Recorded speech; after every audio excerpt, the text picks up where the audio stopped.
കുട്ടൂസ് ഫാമിലിയുടെ പുതിയൊരു വീഡിയോയിലേക്ക് എൻ്റെ എല്ലാ കൂട്ടുകാർക്കും സ്വാഗതം.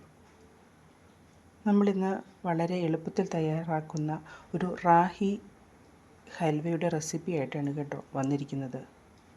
വളരെ സോഫ്റ്റും വളരെ രുചികരവുമായി തയ്യാറാക്കുന്ന, വളരെ എളുപ്പത്തിൽ നമ്മളെ വീട്ടിലുള്ള ഇൻഗ്രീഡിയൻസ് കൊണ്ട് വളരെ എളുപ്പത്തിൽ തയ്യാറാക്കാൻ പറ്റുന്ന ഒരു റാഗി ഹൽവയാണ് കേട്ടോ. അപ്പം നമുക്ക് നമ്മുടെ റെസിപ്പിയിലേക്ക് പോയാലോ.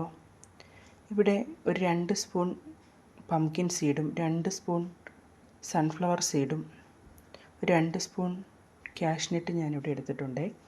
അത് നമുക്കൊന്ന് എണ്ണയിൽ, നമ്മുടെ നെയ്യിൽ വറുത്ത് കോരിയെടുത്ത് ആദ്യം മാറ്റി വെക്കണം. ഇല്ലെങ്കിൽ നമ്മുടെ ഹൽവ പാകമാകുന്ന സമയത്ത് നമ്മൾ ഇട്ട് കൊടുക്കേണ്ടതാണ്. അപ്പം നമുക്ക് വറുത്ത് കോരാൻ പാടായിട്ട് വരും. അപ്പം നമുക്ക് ആദ്യം തന്നെ ചേർക്കാനുള്ള അതൊക്കെ ഒന്ന് റെഡിയാക്കി എടുത്ത് വയ്ക്കാം. ഞാനിവിടെ ഇതിലേക്ക് ഹൽവയിൽ ചേർക്കാൻ ഉപയോഗിച്ചിരിക്കുന്നത് ഈ കരിപ്പെട്ടിയാണ് കേട്ടോ. ഇത് 400 ഗ്രാം വരുന്ന കരിപ്പെട്ടിയാണ്. ഇതിലൊരു 250 ഗ്രാം നമ്മളിതിലേക്ക് ചേർക്കുന്നുണ്ട്. ശർക്കരയ്ക്ക് പകരം ഇത് ഉപയോഗിക്കുന്നതായിരിക്കും ഉത്തമം. കാരണം ഷുഗർ പേഷ്യൻസിനൊക്കെ മധുരം ഒരുപാട് നമ്മൾ ശർക്കര ഉപയോഗിക്കുമ്പോഴൊക്കെ അവർക്ക് ഷുഗറിൻ്റെ ലെവല് ഉയരാൻ സാധ്യതയുണ്ട്. അപ്പം അതുകൊണ്ട് തന്നെ നമുക്ക് കരിപ്പെട്ടി ഉപയോഗിക്കുന്നതായിരിക്കും ഉത്തമം. എത്ര വേണേലും കഴിക്കാം, കുഴപ്പമില്ല.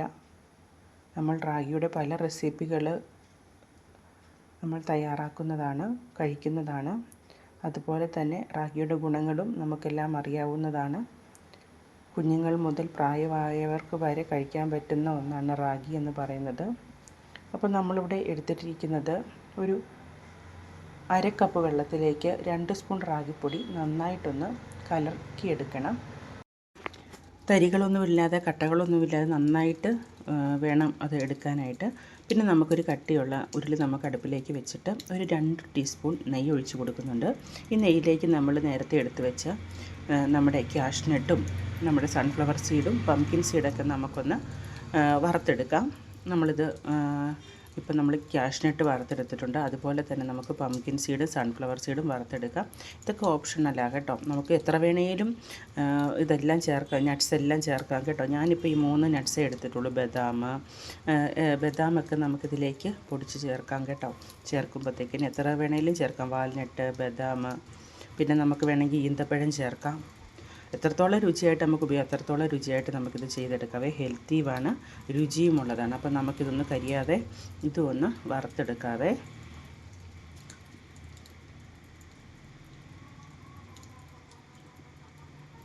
വളരെയധികം ഗുണങ്ങളുള്ളതാണല്ലോ ഈ പംകിൻ സീഡും സൺഫ്ലവർ സീഡും അതുപോലെ തന്നെ കാഷ്നട്ടും. രോഗപ്രതിരോധ ശേഷി വർദ്ധിക്കാനും ശരീരത്തിന് ബലം നൽകാനെല്ലാം ഉത്തമമാണ് റാഗി. ഷുഗറിൻ്റെ ലെവൽ നിയന്ത്രിക്കാനും. അപ്പോൾ നമുക്ക് അതൊന്ന് ജസ്റ്റ് ഒന്ന് മട്ട അടിഞ്ഞ് കിടക്കുവാണ്. അപ്പോൾ നമ്മൾ ഒന്ന് ഇളക്കിയിട്ട് ആ നെയ്യിലോട്ട് തന്നെ, നെയ്യ് കുറഞ്ഞു പോയാൽ ഒരു 2 ടീസ്പൂൺ നെയ്യ് നമ്മൾ ചേർത്ത് കൊടുക്കുന്നുണ്ട്. ഇനി ഇടയ്ക്ക് ഇത് ഇളക്കി വേണമെങ്കിൽ നമുക്ക് നെയ്യ് നോക്കിയിട്ട് ചേർത്ത് കൊടുക്കാം കേട്ടോ. നെയ്യ് കൂടുതൽ ചേർക്കുന്നവർക്ക് ചേർത്ത് കൊടുക്കാം. ഞാനിപ്പോൾ ആകെ മൊത്തം 2.5 ടീസ്പൂൺ നെയ്യ് ഇവിടെ എടുത്തിട്ടുണ്ട്. ആ നെയ്യിൽ തന്നെയാണ് ഈ റാഗി ഒഴിച്ച് ഇത് നമ്മൾ ഇളക്കി കൊടുക്കുന്നത്. ഇനി നമ്മൾ റെഡിയാക്കി വെച്ച നമ്മുടെ കരിപ്പെട്ടി പാനി ഇതിലോട്ട് ചേർത്ത് കൊടുക്കാം കേട്ടോ. ഒന്ന് അരിച്ച് കൊടുക്കുക. അതിലെന്തെങ്കിലും അഴുക്കൊക്കെ ഉണ്ടെങ്കിൽ ഒന്ന് പോട്ടെ. ഇനി നമുക്ക് നന്നായിട്ടൊന്ന് ഇളക്കി യോജിപ്പിച്ച് കൊടുക്കാം. ലോ ഫ്ലെയിം ചെയ്ത് കൊടുക്കണം കേട്ടോ. പിന്നെ അതിനകത്ത് ഇടയ്ക്കിടയ്ക്ക് ഓടിക്കളിക്കുന്നത് നമ്മളിപ്പോൾ വറുത്ത് കോരിയ മത്തങ്ങയുടെ സീഡുണ്ടല്ലോ, അതാ കേട്ടോ. ഞാൻ എടുത്ത് കളഞ്ഞില്ല, അവിടെ കിടന്നോട്ടെ. അത് കുഴപ്പമൊന്നുമില്ലല്ലോ, നല്ലത് തന്നെയാണ്. അപ്പം പിന്നെ നമുക്ക് ഒരു 4 ഏലക്ക ഇതിനകത്ത് ഞാൻ പൊടിച്ചിട്ട് കൊടുത്തിട്ടുണ്ട്. പിന്നെ ഇപ്പം 1 ടീസ്പൂൺ കോൺഫ്ലവർ ഒന്ന് കലക്കി അതും ഒഴിച്ച് കൊടുത്തിട്ടുണ്ട്. പിന്നെ ഒരു 1/4 കപ്പ് തേങ്ങാപ്പാൽ, അത്രയുമാണ് ഇതിനകത്ത് ഇപ്പോൾ ഒഴിച്ച് കൊടുത്തിരിക്കുന്നത്. ഇതൊക്കെ അവനവൻ്റെ ഇതൊന്നും ചേർത്തില്ലെങ്കിലും കുഴപ്പമില്ല കേട്ടോ. എനിക്കത് ഓക്കെ ആയിട്ട് തോന്നി, അതുകൊണ്ട് ടേസ്റ്റായിട്ട് തോന്നി, അതുകൊണ്ട് ചെയ്തതാണ്. അപ്പം നമ്മുടെ ഏകദേശം ഇവിടെ ഇളക്കി പരുവായിട്ട് വരുന്നുണ്ട്. അപ്പം നമ്മൾ വറുത്ത് വെച്ചിരിക്കുന്ന പംകിൻ സീഡും കാഷ്നട്ട് ഒന്ന് ജസ്റ്റ് ക്രഷ് ചെയ്തതും സൺഫ്ലവർ സീഡും ഇതിലോട്ട് ചേർത്ത് കൊടുത്തിട്ടുണ്ട്. ഇനി ഇതിലേക്ക് ഒരു 2 ടീസ്പൂൺ അളവിൽ വെളുത്ത എള്ളാണ് ഞാൻ ചേർക്കുന്നത്. കറുത്ത എള്ളോ വെളുത്ത എള്ളോ ഒക്കെ ചേർക്കാം. നമ്മുടെ കറുത്ത കളറുള്ള ഹൽവയ്ക്ക് വെളുത്ത എള്ള അടിപൊളിയായിട്ട് തോന്നിയത് കൊണ്ട് ചേർത്തിരിക്കുന്നതാണ് കേട്ടോ. അപ്പം ഇതൊന്ന് നന്നായിട്ടൊന്ന് ഇളക്കി കൊടുക്കാം. ഒരു 5 മിനിറ്റും കൂടെ ഒന്ന് ഇളക്കി കൊടുക്കാം. അപ്പോഴത്തേക്കിനും ഏകദേശം പാകമായിട്ടുണ്ട്. ഒത്തിരി അങ്ങ് കട്ടിയായി പോകണ്ട, ഈ പരുവാണ് കറക്റ്റ് കേട്ടോ. ഇങ്ങനെ ഒഴിക്കുമ്പം ഇത് കണ്ടോ, ഈ തവിയിൽ നിന്ന് ഇങ്ങനെ ഒഴുകി ഇങ്ങനെ പെട്ടെന്ന് ഒരു തെന്നിപ്പോകുന്നൊരു ഇത് കണ്ടോ. അപ്പോൾ ഇതാണ് ശരിക്കുള്ള പരുവം കേട്ടോ. ഈ പരുവത്തിൽ എടുക്കുമ്പോൾ നല്ല സോഫ്റ്റ് ആയിട്ടിരിക്കും. അപ്പം നമ്മൾ ഒരു പാത്രത്തിലേക്ക് നെയ്യ് പുരട്ടി ഇച്ചിരി എള്ളും സൺഫ്ലവർ സീഡും പംകിൻ സീഡും ക്യാഷ്നട്ടൊക്കെ ഒന്ന് ഡെക്കറേറ്റ് ചെയ്ത് വെച്ചിട്ടുണ്ട്. ഇതിലോട്ട് നമുക്ക് ഇതൊന്ന് ഒഴിച്ചു കൊടുക്കാവേ. അപ്പോൾ ചൂടോടുകൂടി തന്നെ ഇത് നമ്മൾ ഒഴിച്ചു കൊടുക്കണം. അപ്പോൾ ഇപ്പം ഞാനത് മൊത്തം ഒന്ന് ഒഴിച്ചു കൊടുത്തിട്ടുണ്ട്. ഇതാണ് ഈ പരന്ന പാത്രത്തിൽ വെച്ചപ്പോൾ അത് ഓട്ടോമാറ്റിക്കലി തന്നെ ലെവലായിട്ട് വന്നു. അപ്പോൾ ഇത്തിരി വെളുത്ത എള്ളും ക്യാഷ്നട്ടും ഇതെല്ലാം ഇട്ടൊന്ന് നമുക്കൊന്ന് ഇതൊന്ന് ഭംഗിയിലാക്കി കൊടുക്കാം.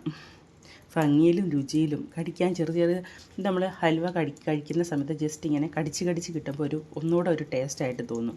ഇപ്പം തന്നെ കണ്ടോ എന്ത് നല്ല നല്ലതായിട്ടിരിക്കുന്നു. നല്ല സൂപ്പറാണ് കേട്ടോ. ഉണ്ടാക്കിയിട്ട് എനിക്ക് വളരെ ഇഷ്ടപ്പെട്ടു. ഇത്രയും നല്ല ഭംഗിയിൽ ഇത്രയും കറക്റ്റായിട്ട് ഉണ്ടാക്കി കിട്ടുമെന്ന് ഞാൻ ഓർത്തതേ അല്ല. ആദ്യമായിട്ട് ഞാനിതിങ്ങനെ ഉണ്ടാക്കി നോക്കുന്നത്. ഇത് കണ്ടോ, ഇതിപ്പം ഒരു 4 മണിക്കൂർ റെസ്റ്റ് ചെയ്തതിന് ശേഷമുള്ളതാണ് കേട്ടോ. 4 മണിക്കൂറെങ്കിലും മിനിമം വെക്കണം. ഒരു 2 മണിക്കൂറൊക്കെ ആകുമ്പോൾ ഇത്ര ഇങ്ങനെ കട്ടയാകും കേട്ടോ. അപ്പോൾ ഇത് കണ്ടോ, നമ്മുടെ വളരെ രുചിയേറിയതും വളരെ മനോഹരമായ ഹൽവ ഇവിടെ റെഡിയാണ്.